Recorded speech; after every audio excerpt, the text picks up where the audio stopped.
am honored, as is the president, to have invited and to have received these guests to the White House who are national leaders on so many issues, and in particular on one of the biggest issues, if not the biggest issues that our democracy faces, which is these concerted, intentional efforts to deprive the American people of their right to vote.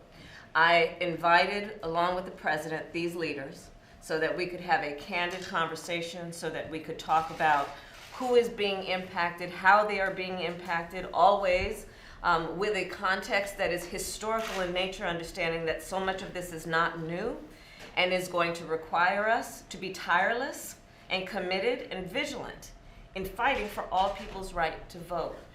I look at the leaders that are at this table who are also women and also black women, and I see Sojourner Truth. When I look at the women at this table, I see Ida B. Wells, Amelia Boynton. I see Fannie Lou Hamer.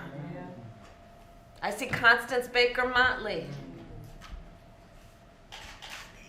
And these are the modern versions of those great women who all Americans have the blessing and the benefit of standing on their shoulder.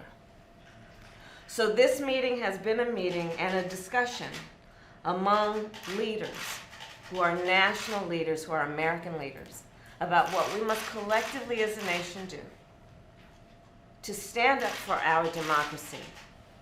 You know, yesterday I hosted the Chancellor of Germany in my home, in the official residence of the Vice President of the United States. And we discussed our collective responsibility to fight for democracies around the world.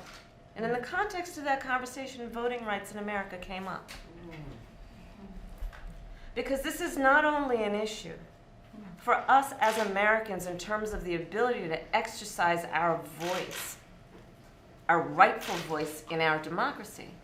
This is also an issue that is about America standing in the world and whether we can continue to hold ourselves out as a democracy and therefore a leader on the globe. All of these issues are present at this very table in the Roosevelt Room right now in the discussion that we have had. And I want to thank Melanie Campbell and every one of the leaders here for all that you do every day, and this discussion will continue. Thank you. Madam Vice President, you brought up the issue of history. Is this that LBJ moment on voting rights? Are they making you do it, or making Republicans in Congress do it when it comes to voting rights? No one is going to make us do what we know is our right and responsibility, which is to fight for our democracy and fight for our rights every day of the week.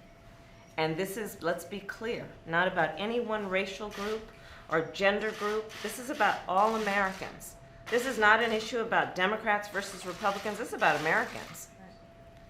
And this group of national leaders are very clear about that. This is a fight for all people, regardless of who they voted for in the last election or who they vote for in the next election.